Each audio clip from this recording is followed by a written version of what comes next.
crack of the slap echoed through the restaurant like a gunshot, instantly killing the soft Korean Gaegeum music and freezing every chopstick mid-air.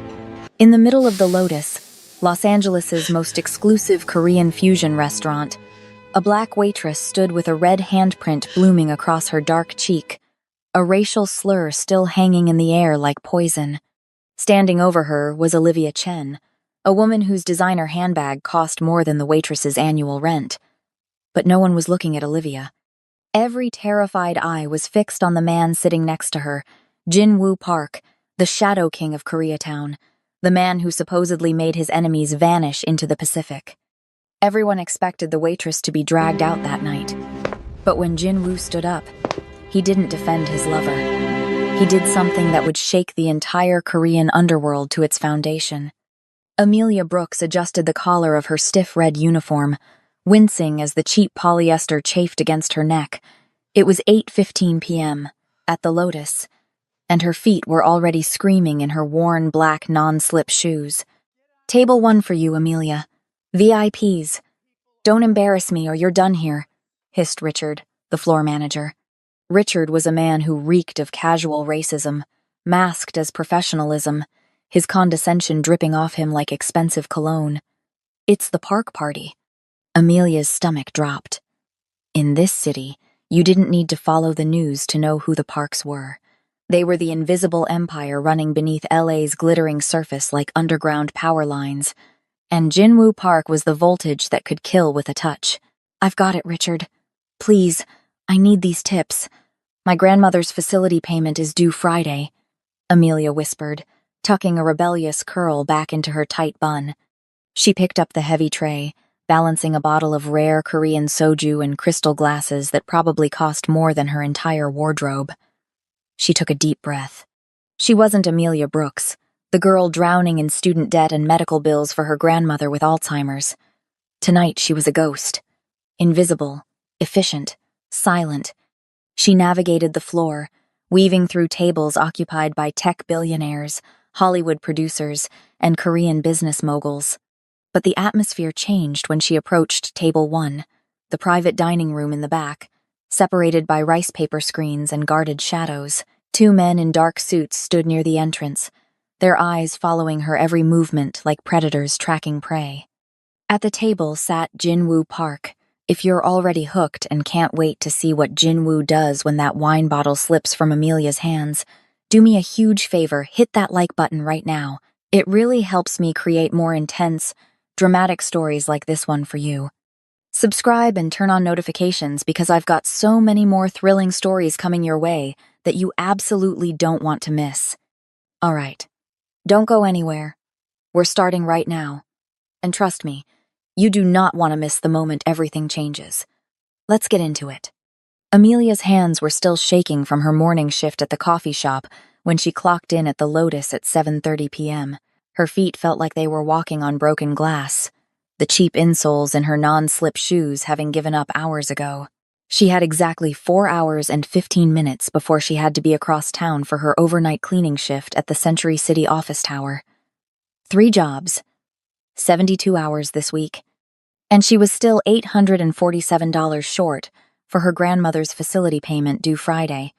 "Brooks!" Richard's voice cut through the kitchen like a whip. He stood by the expediting station, his perpetual sneer firmly in place. "You're on Table 1, private dining room. Try not to look so." He gestured vaguely at her face, her body, her existence. Ghetto. Amelia's jaw clenched, but she swallowed the rage. She needed this job, needed the tips. Last month, Sunset Gardens had threatened to transfer her grandmother Helen to county care, the kind of place where Alzheimer's patients were left in soiled bedding, forgotten in hallways. Stripped of the last shreds of dignity, Helen had raised her after Amelia's mother died, had worked 2 jobs herself to put food on the table. She deserved better than to die confused and alone. "Table 1 is the Park party," Richard added, his eyes glittering with something nasty. "Jin-woo Park and his girlfriend. You know who that is?" Everyone knew. The Korean Mafia boss who supposedly controlled everything from Koreatown to the docks. The man whose name people whispered like a curse. Amelia picked up the tray with the bottle of Hwyo 41, a premium Korean soju that cost $300. Her nursing degree, abandoned after 2 years when Helen got sick, had left her with $65,000 in debt and no way to pay it. The collections calls had started coming to her work. The eviction notice was taped to her apartment door. She was drowning, and nobody was throwing her a rope. The private dining room was separated from the main restaurant by traditional rice paper screens. 2 security guards in dark suits stood at the entrance, their eyes tracking her like surveillance cameras. Inside, the room was intimate, expensive silk cushions, low lighting, the scent of jasmine incense mixing with something darker. Danger. Jin-woo Park sat at the head of the table. He was younger than she expected, maybe 32, with sharp features and eyes that seemed to calculate the value of everything they landed on. He wore a perfectly tailored black suit that probably cost more than she made in 6 months. He was handsome in a way that felt lethal, all clean lines and controlled power. Next to him lounged Olivia Chen, draped in a white Chanel dress that clung to her like liquid silk. She was scrolling through her phone, diamond rings catching the light with every dismissive flick of her wrist. "Your soju," Amelia said softly, her voice steady despite her trembling hands. Olivia didn't look up. "Does the help even know what that is? Can you even pronounce it? Or should I write it down phonetically for you?" The guard smirked. Jinwoo's expression didn't change, but his eyes shifted, watching, measuring. "Hwyo 41, ma'am," Amelia replied, her throat tight. "Distilled from rice, 41% alcohol content." "How educated," Olivia drawled. She finally looked up, her gaze raking over Amelia with open contempt. "Though I suppose they let anyone into college these days with diversity quotas." Amelia's hands shook harder as she uncorked the bottle. She needed to stay calm. Needed the tips. $300 on a bottle like this could mean a $50 tip. That was half a shift at the cleaning job. That was... Olivia shifted suddenly, her Birkin bag swinging out as she gestured at something on her phone. The leather caught Amelia's wrist at the exact moment she tilted the bottle. Time slowed. The soju splashed out in a crystalline arc, missing Jinwoo completely but catching Olivia's white dress across the lap, the expensive fabric immediately staining. "You stupid!" Olivia shot up from her seat, her face contorting with rage. "Do you have any idea what you've done? This is custom Chanel." "I'm so sorry. I didn't..." "You clumsy." The word Olivia used next was a racial slur that cut through the air like a blade.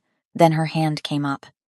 The slap was backhanded, fueled by all the weight of her diamond rings. It caught Amelia on the cheekbone just below her eye. The force of it sent her stumbling sideways. Her hip hit the side table, glasses shattering as they crashed to the floor. She went down hard on her knees, the broken crystal biting through her cheap red uniform pants. The restaurant beyond the screens went dead silent. Even the soft Korean music seemed to stop mid-note. Amelia's face was on fire. She tasted copper blood from where the ring had split her skin. Tears burned behind her eyes, not from sadness but from shock, from humiliation, from the knowledge that this moment had just destroyed everything. She'd be fired, arrested, maybe. The facility would transfer her grandmother tomorrow. "Look at me," Olivia hissed, towering over her. "You're going to pay for this dress. I will have you arrested. I will make sure you never work in this city again. I will..." "That's enough." The voice was low, controlled, but it carried more authority than any scream. Amelia looked up through the blur of tears. Jin-woo Park was standing, and the look in his eyes as he stared at Olivia wasn't love. It was ice-cold fury. The silence stretched like a wire pulled too tight, ready to snap. Amelia stayed on her knees among the shattered glass, one hand pressed to her burning cheek, blood seeping between her fingers. The entire restaurant held its breath. Everyone knew what came next. Jin-woo Park's woman had been disrespected. The waitress would disappear. Maybe her whole family would disappear. Richard came running, his face purple with panic. "Security! Get her out of here!" He grabbed Amelia's arm, yanking her upward. "You're done! Fired!" I'm calling the police. You assaulted a customer. Sit. Down. Olivia. Jinwoo's voice cut through Richard's hysteria like a scalpel. He wasn't shouting. He didn't need to. The command carried the weight of absolute authority. Olivia blinked, confusion flickering across her rage-twisted features. Jinwoo, she ruined my Anja. The Korean word cracked like a whip. Olivia sat, instinct overriding indignation. But then her brain caught up to her bruised ego. She shot back up, pointing a manicured finger at Amelia. Are you seriously taking her side? This clumsy bitch just... Jinwoo moved faster than Amelia thought possible. His hand shot out, catching Olivia's wrist mid-air as she raised it to strike again. His grip made Olivia's face go white. A small, pathetic whimper escaped her throat. You just committed battery in front of 50 witnesses, Jinwoo said, his voice so calm it was terrifying. Assault. Hate crime. I watched you deliberately knock her arm, then strike her with enough force to draw blood while using a racial slur. Jinwoo. You can't be... He released her wrist with a flick, like discarding something contaminated. Olivia stumbled backward, cradling her arm. Jinwoo turned away from her completely, turned to Amelia. He extended his hand. It was steady, confident. Stand up. Amelia stared at that hand like it might be a trap. If she touched him, would she disappear? Was this some sick game before the real punishment began? But the look in his eyes wasn't cruel. It was searching, intense. She reached up with her trembling, blood-stained hand and took his. He pulled her to her feet effortlessly. She was light, too thin, he noted it immediately. Up close, she smelled like vanilla soap and exhaustion and fear. Look at me, he commanded softly. Amelia forced herself to meet his gaze. His eyes were dark, almost black in the dim light, and they tracked across her face with clinical precision. He reached out, his thumb gently tilting her chin upward to examine the cut. The touch sent an electric shock through her nervous system. You're bleeding, he stated. I'm fine, Amelia whispered, her voice cracking. I just need to clean up. Leave the glass. Jinwoo pulled a pristine white silk handkerchief from his breast pocket and pressed it carefully against her cheekbone. Hold this. Richard was making strangled sounds behind them. Mr. Park, I apologize for this employee's incompetence. She'll be terminated immediately and will comp your entire... Jinwoo turned his head slowly toward Richard. The temperature in the room dropped 10 degrees. Did you see her assault anyone, Richard? Jinwoo's use of the manager's name was somehow more threatening than any curse. The dress, the spill. I saw a woman deliberately cause a spill. Then I saw another woman commit a hate crime. Jinwoo took one step toward Richard. Just one. Richard backed up 3. If this employee is not here tomorrow night, I will buy this restaurant. Then I will buy the building. Then I will burn both to the ground and build a parking lot on top of the ashes. Do we understand each other? Richard nodded so hard Amelia thought his head might fall off. Jinwoo turned back to Olivia, who stood frozen, mascara starting to run. We're done, Olivia. Your display tonight has embarrassed me for the last time. Your racism, your violence, your complete lack of control. You can't be serious, Olivia laughed, the sound bordering on hysterical. Over some waitress? Jinwoo, my father. Your father, Jinwoo interrupted, will receive a call from me in the morning explaining exactly why his daughter is no longer welcome in my life or my business. He snapped his fingers. The 2 security guards moved instantly. Escort Miss Chen out. Through the kitchen. Service entrance. Like trash? Olivia shrieked. You're throwing me out like trash? Yes, Jinwoo said simply. As the guards took Olivia's arms, her screaming protests fading toward the kitchen, Jinwoo returned his full attention to Amelia. Get your coat, he said. You need a doctor for that cut. I can't go with you, Amelia stammered, survival instincts finally kicking through the shock. I don't know you. Everyone knows me, Miss Brooks, Jinwoo said quietly. Amelia's blood turned to ice. He knew her name. Her last name. a name she'd never spoken in his presence. "But you're right," he continued, something dangerous flickering behind his eyes. "You don't know me, which is why we need to talk, privately, about your grandmother, Helen, about Sunset Gardens memory care, about the $65,000 in defaulted student loans." The handkerchief slipped from Amelia's numb fingers. He knew everything, and that smile, small, sharp, calculating, told her this wasn't a rescue. It was a transaction. And she was the merchandise. The Maybach was a fortress on wheels, midnight black, with windows so dark the Los Angeles night looked like deep space beyond them. The leather interior smelled like money and something else. Danger. Amelia pressed herself against the far door, the silk handkerchief clutched to her bleeding cheek, her mind spinning in panicked circles. This was insane. She'd gotten into a car with the most dangerous man in Los Angeles, a man who somehow knew her name, her full name. The partition between them and the driver was up. They were alone in this rolling tomb of luxury. The silence pressed down like a physical weight until Jin-Woo finally spoke. "Helen Brooks," he said casually, adjusting his cufflinks. 72 years old, currently residing at Sunset Gardens Memory Care. Stage 4, Alzheimer's. Declining rapidly. Amelia's heart stopped. Actually stopped. Then restarted with a violent hammer against her ribs.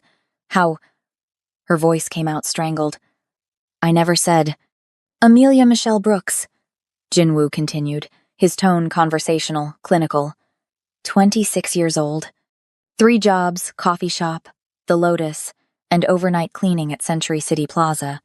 2 years of nursing school at UCLA before withdrawal due to family emergency. Currently carrying $65,343 in defaulted student loans. Each fact was a blow. Each word stripped away another layer of her privacy, her dignity, leaving her naked and exposed. "You received an eviction notice 8 days ago," he went on, "taped to your door in that lovely apartment complex in South LA where the elevator hasn't worked in 3 months. You're 2 months behind on rent, $2,400. But that's not your real problem, is it?" Amelia's hands were shaking so hard the handkerchief fell to her lap. "Stop! Just how do you know these things?" "Your real problem," Jin-Woo said, finally turning to look at her fully, "is that Sunset Gardens threatened to transfer Helen to county care if you miss next Friday's payment. And county care for Alzheimer's patients is just a polite term for warehousing people until they die." Tears burned hot tracks down Amelia's face, stinging the cut on her cheek. "You're a monster. I make it my business to know everyone who handles my food," Jin-Woo said simply. "Especially those who radiate the kind of quiet desperation that makes people unpredictable. Desperate people do desperate things. You've been spying on me, observing, for 6 weeks. He shifted in his seat, his focus absolute. "You've lost 8 pounds in that time. You check your phone every 4 minutes during breaks, calling the facility, I assume, checking on Helen. You flinch when customers are rude, but you never talk back, never defend yourself. You've been taught to make yourself small, invisible." "Stop." The word came out as a sob. "You're intelligent, capable. You could have been a nurse, could have had a career, a life. Instead, you're being crushed by a system designed to destroy people who don't have money or connections." His eyes darkened. "I despise waste, Miss Brooks, and you are being utterly wasted." The car slowed, turning into an underground garage lit by harsh fluorescent lights. They weren't at a hospital. This was something private. "Where are we?" "Beverly Hills Medical Pavilion," Jin-Woo said as his door opened. A driver, not the security guards from the restaurant, someone new stood at attention. "The best plastic surgeon in California. That cut needs proper treatment. I can't afford." "I'm not asking you to pay." Jin-Woo stepped out, then turned back, offering his hand again. "Consider it an investment." "In what?" Amelia asked, fear making her voice sharp. "In my future wife." The words hung in the air like a grenade with the pin pulled. Amelia stared at him, certain she'd misheard, certain the blow to her head had scrambled her brain. "I'm sorry, what?" "Come inside, Miss Brooks," Jin-Woo said, his expression unreadable. "Let the doctor fix your face. Then we'll discuss the terms of your employment. Employment? Contract marriage. 18 months. In exchange, I pay off every cent of your debt. Move Helen to the finest memory care facility in California with round-the-clock specialized care and pay you $10,000 per month. He paused. Or you can go back to that apartment, lose your grandmother to county care by Friday, and spend the next 20 years drowning in debt while working yourself into an early grave. Amelia's mouth opened, closed. No words came out. Clock's ticking, Miss Brooks, Jinwoo said softly. What's it going to be, survival or pride? And in that moment, staring at the devil's extended hand, Amelia realized she'd already lost, because she knew exactly which one she'd choose. She always had. The doctor at Beverly Hills Medical Pavilion treated Amelia's cut like she was porcelain-numbing gel, sterile adhesive strips that would heal without scarring. Antibiotic cream in a silver tube that probably cost more than her monthly groceries. Jinwoo watched from across the pristine examination room, silent, his presence a constant weight. Now the Maybach rolled through streets the doctor had probably never seen. Broken streetlights, boarded windows, gang tags layering every surface like archaeological strata of urban decay. The kind of neighborhood where you didn't make eye contact, didn't walk alone after dark, didn't call the police because they wouldn't come anyway. When they pulled up to Amelia's building, 4 stories of peeling brown paint and crumbling concrete shame flooded through her so intensely she wanted to sink through the leather seat and disappear. I can get out here, she said, reaching for the door handle. Wait. Jinwoo's voice stopped her. I need 5 more minutes of your time. He told the driver to give them privacy. The partition slid up with a soft whir. Jinwoo turned in his seat, giving her his full attention. 3 months ago, a private equity firm purchased a portfolio of defaulted student loans from your original lender. Educational debt, mostly medical and nursing students who couldn't complete their programs. High risk, high reward investments. Amelia's stomach dropped. Okay, I own that firm. The air left her lungs. I've been watching your financial destruction in real time, Miss Brooks. Every missed payment, every collections call, every desperate attempt to negotiate lower monthly amounts. His eyes were dark, fathomless. I know your grandmother has maybe 6 months left. I know Sunset Gardens is barely adequate, minimal staffing, shared rooms, recreational therapy once a week if they remember. Helen deserves better than that for her final days. Why are you doing this? Amelia's voice cracked. Why me? What do you want? I need a wife. There it was again. That impossible statement. Not a mistress, Jinwoo continued. Not a girlfriend, a legal wife. For 18 months, he explained it like a business transaction. Because that's what it was. He had a $500 million waterfront hotel and casino development deal with a consortium of traditional Korean investors, old money, conservative values, family-oriented. The Crown Pacific project would transform downtown LA's skyline and legitimize Jinwoo's empire in the eyes of the city. But they'd rejected 3 previous proposals because of Jinwoo's bachelor lifestyle. His relationship with Olivia, volatile, public, messy, had been the final straw. They want respectability, Jinwoo said. Family values, a stable marriage. I need to give them that image. So hire an actress. A model. Someone Korean? Jinwoo's smile was sharp, humorless. Someone they'd approve of? Yes. Why would you pick? Amelia gestured at herself, at her dark skin, her natural hair, everything about her that screamed wrong for this role. I'm black. Your investors are traditional Koreans. They probably have very specific ideas about who you should marry. Exactly. Jinwoo leaned forward. That's precisely why you're perfect. I bow to no one's prejudices, Miss Brooks.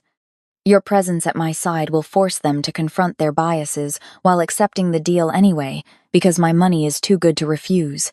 It's a statement of power. My power. I'm a statement? Rage cut through the fear. A prop for your ego? You're a solution, he corrected. For both of us. I pay off every cent of your debt, gone, erased. I move Helen to Hillcrest Manor, the finest memory care facility in California. Private suite, 24/7 specialized nursing, music therapy, garden access, whatever she needs. And I pay you $10,000 per month for 18 months. When it's over, you walk away with $180,000 in the bank and no debt. You'll finally have the freedom you've been killing yourself to find. Amelia's mind reeled. It was too much, too impossible. Why 18 months? That's how long the development project will take. Once construction begins, and the first phase is complete, the marriage becomes irrelevant. He reached into his jacket and pulled out a black business card. Matte finish. A single phone number embossed in silver. A car will arrive at 8 a.m. tomorrow, Jinwoo said. If you get in, we have a deal. If you don't, you never hear from me again. And if I say no, then you go back to drowning. Helen goes to county care by Friday. And in 20 years, you'll still be working 3 jobs, still buried in debt, wondering if you should have taken the devil's bargain when you had the chance. He opened his door. The driver appeared instantly, opening Amelia's side. She stumbled out onto the cracked sidewalk, the business card burning in her palm like a live coal. Jinwoo's window slid down.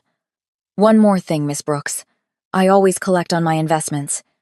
If you take this deal, you're mine for 18 months. Completely. No exceptions. Consider that carefully. The Maybach pulled away, taillights disappearing into the night. Amelia climbed the 3 flights of stairs the elevator had been broken for 4 months and unlocked the door to apartment 3B. Her grandmother sat in the worn armchair, awake but lost, staring at a photo album she couldn't remember. Sarah? Helen looked up, her eyes bright but empty. Sarah, baby, is that you? Sarah, Amelia's mother. Dead for 12 years. It's me, Grandma, Amelia whispered, kneeling beside her. It's Amelia. Amelia? Helen frowned, confused. I don't. Do I know you?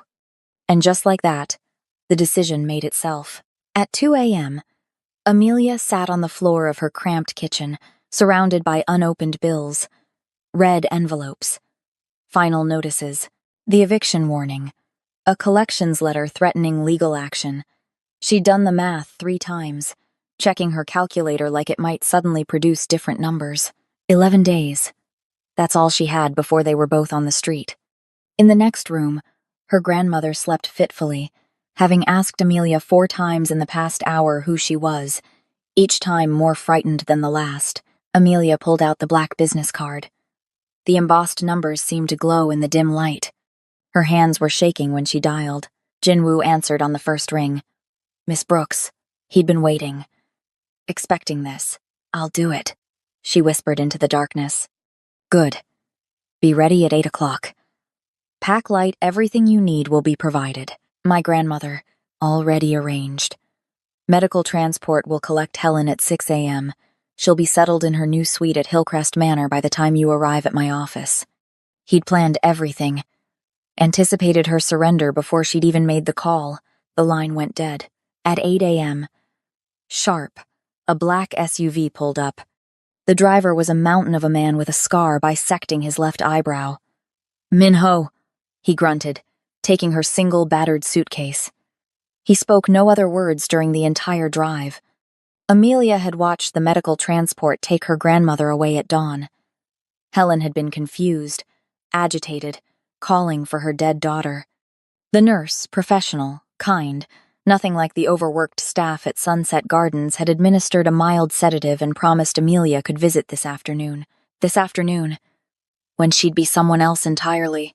The park tower dominated downtown LA's skyline, a blade of black glass cutting into the sky. Min-ho escorted her to a private elevator that required a retinal scan. The ascent was so fast her ears popped.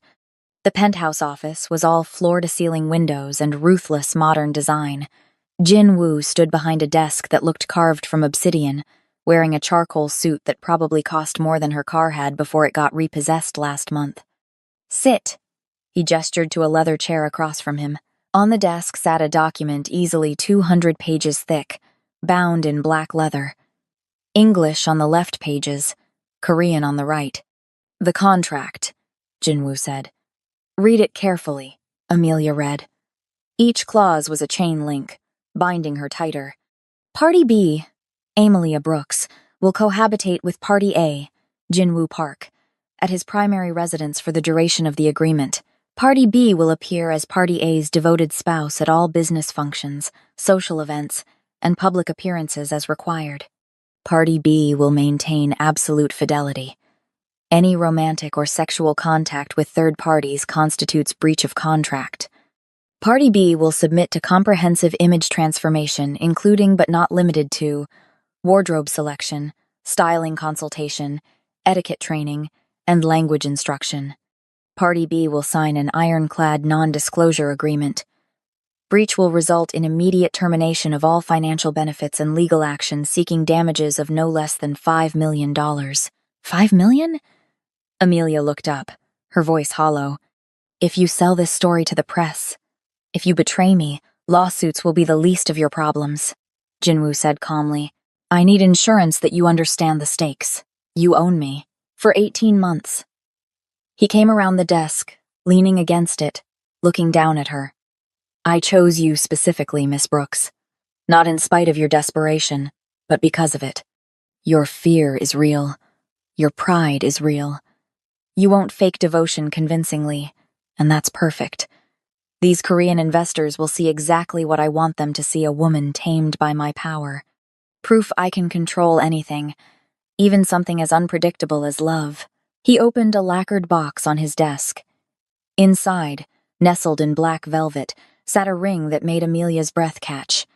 A massive diamond in a platinum setting, surrounded by smaller stones in a distinctly Korean design pattern. This is worth more than you'd make in 5 years at the Lotus, Jinwoo said, taking her left hand. His touch was warm, firm. He slid the ring onto her finger slowly, deliberately. It fit perfectly. Of course it did. He'd planned everything. His thumb brushed across her knuckles, lingering just a moment too long. Rule 1, he said, not releasing her hand. We are never separated in public. Where I go, you go. Rule 2, you never contradict me in front of my associates. Never question me. Never undermine me. Rule 3. He pulled her to her feet, closing the distance between them until she could feel the heat radiating from his body. You are now the wife of the most dangerous man in Los Angeles. That makes you a target. For my enemies, for people who want to hurt me, you will have security at all times. You will follow protocols, because one wrong step doesn't just end this contract, Miss Brooks. His eyes were obsidian, merciless. It ends your life. Before Amelia could process that threat, Jinwoo's office door burst open. A man rushed in, young, panicked, his shirt stained with something dark and wet. Blood. Youngnim! The Korean word for older brother came out strangled. The shipment the Yakuza hid it. They knew exactly where. He noticed Amelia. Faltered. We have a problem. A big one. Jinwoo's expression didn't change, but something deadly flashed in his eyes. Get her to the compound, he told Minho, who'd appeared in the doorway. Full security protocols. Now, what's happening? Amelia asked, fear spiking. Jinwoo turned to her, and for the first time, she saw something raw beneath the control. Fury. Violence barely leashed. Welcome to the family, Mrs. Park, he said softly. The war just started. Minho drove like he was being chased by death itself. The armored SUV tore through downtown LA, weaving through traffic with aggressive precision, running lights that had just turned red. Amelia gripped the door handle, her new ring cutting into her palm. What's happening? She demanded. Why are we— Quiet, Minho grunted. His eyes never stopped moving. Rear-view mirror, side mirrors, the streets ahead, scanning for threats. They hit the freeway, accelerating to speeds that made Amelia's stomach drop. Behind them, a second black SUV appeared, keeping pace, more security. Her phone buzzed. A text from an unknown number. Helen settled in Suite 3A, resting comfortably. You can visit tomorrow. JW.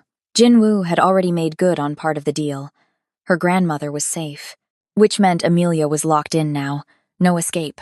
They exited into the Hollywood Hills, climbing higher into an area where mansions hid behind walls that looked designed to repel armies. The houses grew larger, more isolated, the roads narrower, more winding. Finally, they reached gates that looked like they belonged to a military installation, 20 feet of wrought iron topped with cameras and what Amelia was pretty sure were motion sensors. Minho didn't slow down. The gates swung open before they arrived, clearly expecting them. Armed guards flanked the entrance. Not security guards, soldiers. Men with assault rifles and earpieces and expressions that said they'd killed before and wouldn't hesitate to do it again. They bowed slightly as the SUV passed. The driveway wound through manicured grounds, Japanese maples, sculpted rocks, a koi pond that probably cost more than most houses. Then, the mansion came into view. It was stunning and terrifying. Modern Korean architecture merged with California minimalism, all glass, steel, and dark wood, clean lines, sharp angles, floor-to-ceiling windows that revealed rooms lit like art galleries. It looked less like a home and more like a statement of power. The SUV stopped under a covered portico. Minho opened her door. Inside, quickly, an older Korean woman waited at the entrance. She was perhaps 60, dressed in a severe black dress with a white apron, her silver hair pulled into a tight bun. Her face was all hard angles and disapproval. "Mrs. Song," Minho said by way of introduction. Head of household. Mrs. Song looked Amelia up and down, her expression suggesting she'd found Amelia lacking. She spoke rapid Korean to Minho, who translated in his clipped, minimal way. "You stay master suite. No leave residential wing without approval. Security system armed always. Break rules. Alarms trigger. Lockdown protocol."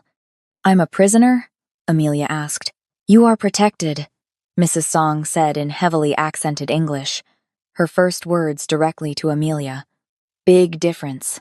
Mrs. Song turned and walked into the house. Amelia had no choice but to follow. The interior was breathtaking, soaring ceilings, art that belonged in museums, furniture that looked like it cost more per piece than her entire apartment building. Everything was immaculate, minimal, expensive.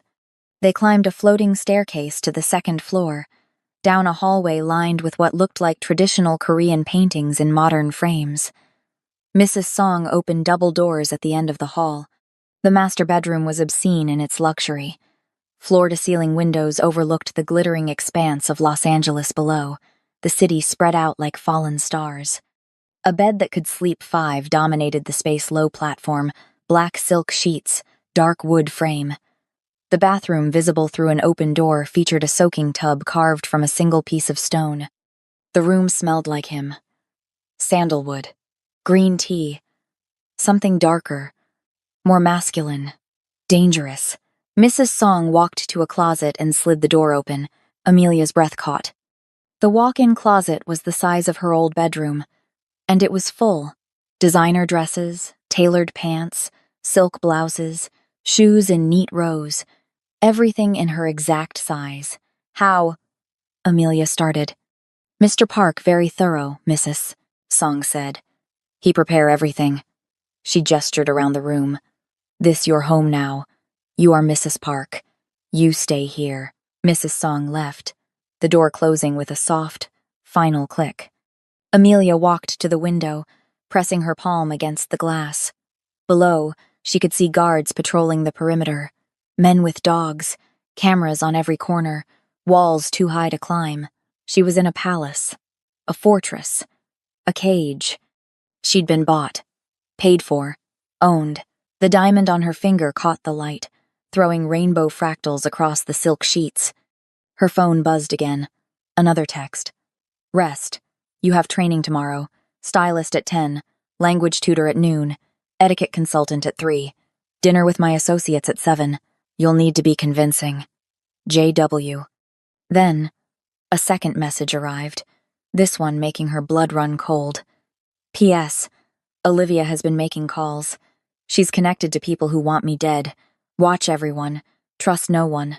Even in my house." Amelia stared at the message. Olivia wasn't just a scorned ex-lover. She was actively working against Jin Woo, and if she had connections to his enemies, A sound made her freeze. Footsteps in the hallway, stopping outside her door. The handle turned slowly. Amelia's heart hammered. Mrs. Song had left. Minho was downstairs. Jinwoo was still at his office dealing with the attack. So who was opening her door? The door swung inward. A figure stood silhouetted in the hallway light. Not Jinwoo. Someone else. And they were holding something that glinted like steel. The figure stepped into the light. Mrs. Song, holding a silver tea tray. "You need eat," she said simply, setting down a bowl of rice and soup.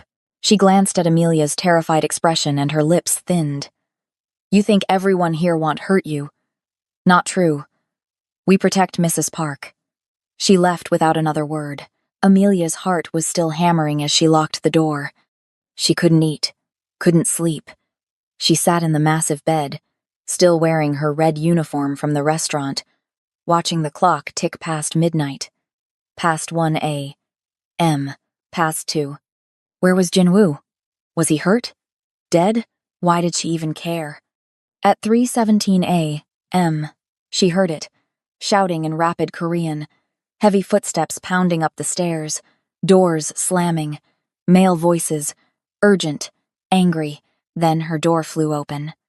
Jinwoo stood in the doorway, and Amelia's breath stopped in her throat. He was bleeding. God, he was bleeding everywhere. His white dress shirt was torn open, soaked crimson from a gash across his ribs that looked deep enough to see bone. His knuckles were split and swollen, bruised purple-black. One eye was swelling shut, blood crusted at his temple. A knife slash on his forearm still seeped, painting his skin red. He looked like he'd walked through a war zone. The composed, controlled man from this morning was gone. This was raw violence barely contained in a human shape. He saw her and stopped. Something flickered across his battered face, surprise maybe, that she was still awake, still here.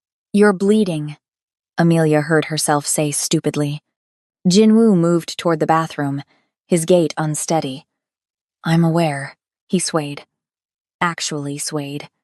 Amelia's training kicked in before her fear could stop her.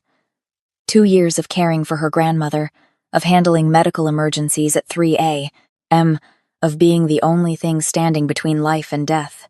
"Sit down," she ordered, her voice sharp with the authority of someone who dealt with stubborn patience. "Now." Jinwoo turned, looking at her with his one good eye. Something like amusement cut through the pain.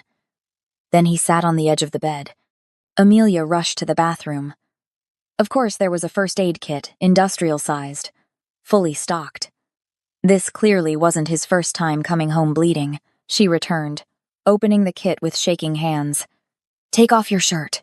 He obeyed, wincing as the fabric pulled away from the wound. His torso was a canvas of old scars, knife wounds, bullet grazes, stories written in scar tissue. The new gash across his ribs was ugly, deep, definitely needed stitches. But she could at least keep him from bleeding out. Amelia cleaned the wound with antiseptic, her touch as gentle as possible. Jinwoo didn't make a sound. His breathing was controlled, steady, despite what had to be agonizing pain. "Why are you helping me?" he asked quietly, watching her work. "I don't know," Amelia admitted, reaching for the gauze. "Maybe it's muscle memory. 2 years of caring for my grandmother. I can't watch someone bleed without doing something about it, even if that someone owns you. Especially then. Can't collect on your investment if you bleed to death on these expensive sheets." A short, sharp laugh escaped him, genuine surprise. She worked in silence, cleaning each wound, bandaging his knuckles, the gash on his arm. When she reached the wound on his ribs, she had to lean close, wrapping the bandage around his torso. Her fingers brushed his skin warm, solid, alive. The air between them changed. The proximity, the intimacy of the act, his vulnerability laid bare. Her hands on his body, gentle despite everything he'd done to her, everything he represented. When she tied off the bandage, Jinwoo caught her wrist, not roughly, but firmly. He pulled her closer until she was standing between his knees, his face level with hers. One hand still held her wrist. The other came up to cup her jaw, his thumb brushing across her cheekbone where Olivia's slap had landed hours a lifetime ago. "You're full of surprises, Amelia Brooks," he murmured. The use of her first name sent electricity down her spine. "What happened tonight?" she whispered. "The Yakuza hit our shipment in Long Beach. They knew exactly when and where." His grip on her wrist tightened fractionally. "Someone told them. Someone in my inner circle. A traitor." "Yes." His eyes, both of them now, the swollen one forcing itself open, burned into hers. "Which means I can't trust anyone in this house. Not my captains. Not my advisors. Not even some of my staff. Then why?" "The only person I know isn't compromised is you," Jinwoo said, pulling her infinitesimally closer. "You have no connection to this world, no history, no loyalties except to your grandmother." His thumb traced her bottom lip. "And I own that loyalty completely." Before Amelia could respond, before she could process the dangerous heat building between them, a sound made them both freeze. Footsteps, in the hallway, stopping outside the door. Jinwoo moved faster than someone that injured should be able to move. His hand shot under the pillow. Emerging with a gun, he put a finger to his lips. Silence. The doorknob turned slowly. Someone was trying to get in, and Jinwoo's expression said he knew exactly who it was. The doorknob stopped turning. The footsteps retreated. Jinwoo lowered the gun but didn't put it away. That was Min-ho, checking perimeter. "How do you know?" "His walk. Heavy on the left foot, old injury." Jinwoo set the gun on the nightstand, within easy reach. "I know everyone's footsteps in this house. It's how you stay alive." Amelia's legs felt weak. She sat on the edge of the bed, as far from him as possible. "What happened tonight?" "The truth." Jinwoo stood, moving to the window despite his injuries. "The Yakuza hit our warehouse in Long Beach. 6 men waiting. They knew exactly when the shipment would arrive down to the minute. Knew which entrance we'd use. Which route. Everything. Someone told them. Someone I trust. Someone in my inner circle."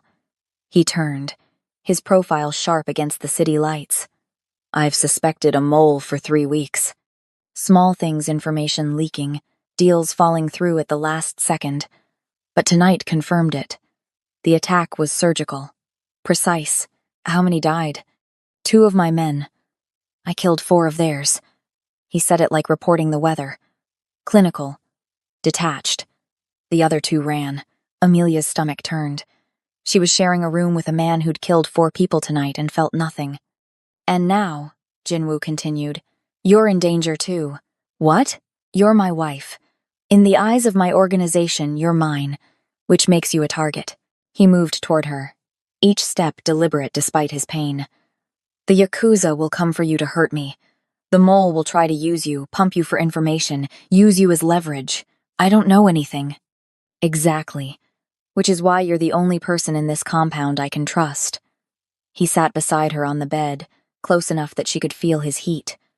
"You have no connections to this world, no history, no loyalties except to Helen." His hand caught her chin, forcing her to look at him. "And I own that loyalty completely." Amelia jerked away. "So what now? You lock me in this room forever?" "No." Jinwoo stood, wincing, and began unbuttoning what remained of his ruined shirt. "You stay with me, where I can see you." Amelia averted her eyes as he stripped off the bloody fabric. "I'm not sleeping in here with you." "Yes, you are." His voice was flat, brooking no argument. "Get in the bed, Amelia." "No." He turned, and the look in his eyes made her blood freeze. "If someone comes through that door tonight to finish what they started, I need you where I can protect you. You're not just my contract wife. You're my witness, my proof I wasn't alone tonight, my alibi if anyone asks questions." The implications hit her like a slap. "You're using me." "I'm keeping you alive," he corrected. "But yes, you're also bait. If the mole makes a move against you, I'll know who to eliminate." Horror crawled up Amelia's spine. "You're dangling me in front of a traitor?" "This is the world you agreed to enter." Jinwoo pulled his gun from his waistband and set it on the nightstand. "Sentiment has no place in survival. Now get in the bed." "And if I refuse?" Then you sleep on the floor. But you're not leaving this room. He pulled back the black silk sheets. Your choice. Amelia stared at him, this beautiful, broken, deadly man who'd bought her like property and was now using her as bait in a game that could get her killed. But Helen was safe. That's what mattered. She climbed into bed, staying as far to the edge as possible. The mattress dipped as Jinwoo got in on the other side, the gun within easy reach of his hand. Sleep, he commanded, his voice already fading. Tomorrow you meet the wolves. Amelia lay rigid, listening to his breathing slow and deepen.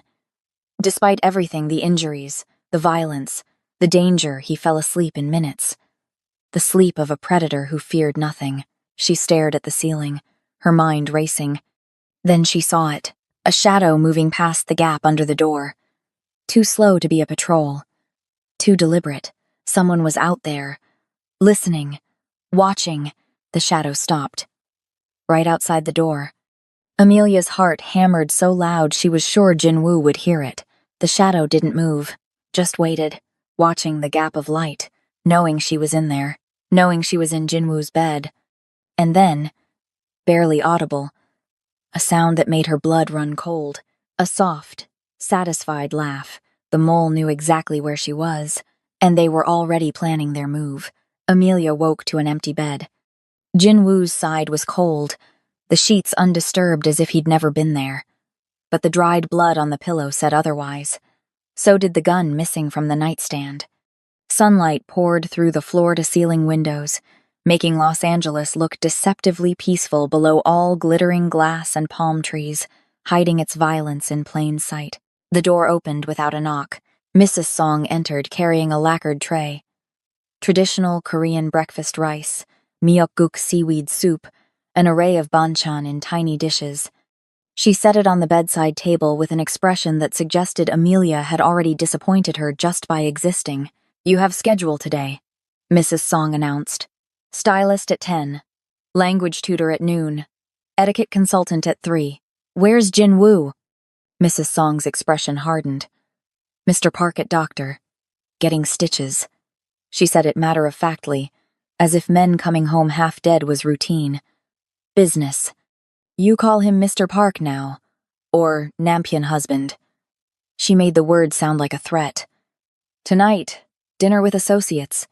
Important men. You must be perfect. Perfect. Right. Amelia hadn't been perfect a day in her life. I need to call my grandmother. Your phone. Mrs. Song pointed to the nightstand.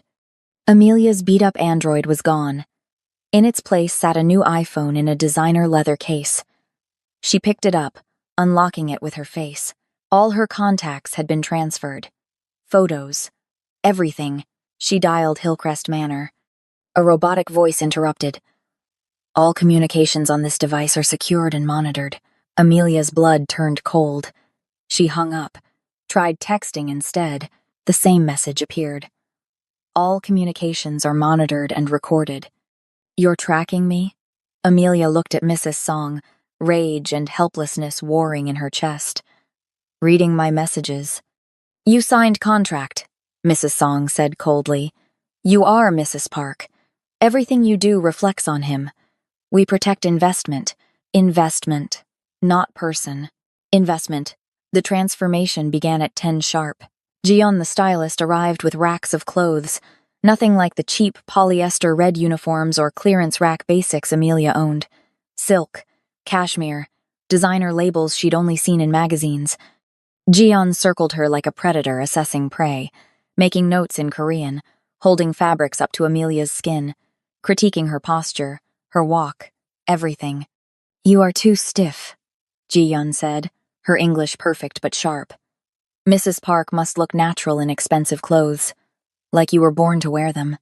But Amelia wasn't born to wear them, and every garment felt like a costume, like she was playing dress-up in someone else's life.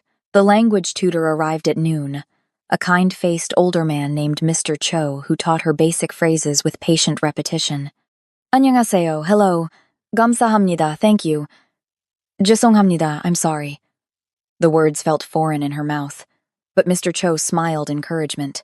Tonight, these men may speak Korean, Assuming you don't understand, he said quietly. Listen carefully. You may learn things Mr. Park needs to know. So she was a spy now, too. Perfect. The etiquette consultant at 3 was brutal. A severe woman named Madame Kang, who critiqued everything how Amelia sat. Too casual. How she held chopsticks, like a child. How she poured tea, disrespectfully. You stand behind him always, Madame Kang instructed, physically positioning Amelia. Slightly to the left. Never speak unless spoken to. Never contradict him. You are the image of a proper Korean wife. Deferential, elegant, silent. I'm not Korean, Amelia said. No, you are American. Black. A statement. Madame Kang's eyes were calculating. Mr. Park chose you to make a point. But you must not embarrass him. One mistake tonight could cost him $500 million. Could cost you everything. As the day wore on, Amelia caught her reflection in the full-length mirror. The woman staring back was a stranger. She wore a silk dress in deep emerald that hugged her curves, elegant, expensive, nothing like anything she'd owned before. Her natural hair had been professionally styled, shaped and glossed until it looked magazine-ready. The cut on her face was invisible under expert makeup. The diamond on her finger caught the light, throwing prisms across the walls. She looked like she belonged in this world. She looked like Mrs. Park, but inside, she was still Amelia Brooks, the girl who'd served wine 36 hours ago, the girl drowning in debt, the girl who'd sold herself to save her grandmother. That girl was gone now, erased, replaced by this polished stranger. At 6:30 p.m., Min-ho appeared at her door. Time to go. Where's Jin-woo? Mr. Park meets us at restaurant. You ride with me. As they walked to the car, Min-ho leaned close. Last night, the shadow under the door, the laugh. His eyes were hard. Mr. Park heard it too. We checking security footage now. Someone in this house watching you. Amelia's blood turned to ice. So it hadn't been her imagination. The drive into downtown LA was silent. Min-ho's eyes never stopped moving, checking mirrors, scanning streets, watching for threats.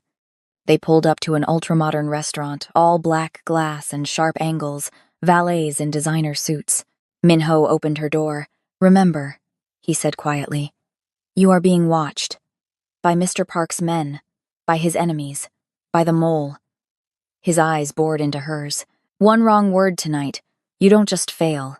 You die. Amelia's legs felt weak as she stepped out. Inside, Jin-woo waited in a private dining room. He looked immaculate charcoal suit, his injuries hidden beneath the expensive fabric, though she could see the slight stiffness in how he moved, the fresh bandaging visible at his collar, a shadow of bruising still darkening his temple despite the makeup covering it. When he saw her, something flickered in his eyes. Approval? Possession? Beautiful, he murmured, taking her hand. His grip was gentler than usual, his knuckles still healing beneath the bandages. They're going to eat you alive, but you look perfect doing it. 4 Korean men in expensive suits sat around the table. Old money, traditional. Their eyes raked over Amelia with barely concealed disdain. Jin-woo made the introductions, his hand possessive on her lower back. Gentlemen, my wife, Amelia. Amelia, this is Mr. Choi Dae-jung, lead investor for the Crown Pacific project. A man in his 60s with silver hair and cold eyes nodded stiffly. Mr. Baek Min-sok, legal counsel. Younger, maybe 40, with wire-rimmed glasses and a calculating expression. Mr. Han Jae-sung from the architectural firm. 50s, expensive watch, fingers drumming impatiently on the table. And Mr. Yoon Sang-woo, my oldest business partner. Yoon was perhaps 55, distinguished, with a warm smile that didn't quite reach his eyes. He stood, bowing slightly. Mrs. Park, such a pleasure. But as Amelia looked at him at that smile, at the way his eyes tracked her movements with too much interest, she felt it. The same predatory assessment she'd felt from the shadow under the door. Then Mr. Yoon's phone buzzed. He glanced at it, and for just a fraction of a second, his expression changed, satisfied, knowing. And Amelia realized with ice-cold certainty the mole wasn't just in Jinwoo's organization. The mole was Jinwoo's oldest friend, and he was sitting 3 feet away, smiling like a shark. If you are hooked on this story and need to know what happens next, please like this video. It really helps the channel grow so I can write more of these for you. Subscribe and hit the bell icon right now so you get notified the second episode 2 drops. You do not want to miss the twist coming up next week. Let me know in the comments. Do you trust Jinwoo, or is he just using Amelia? Type trust or use below. Thanks for watching, and I'll see you in the next chapter.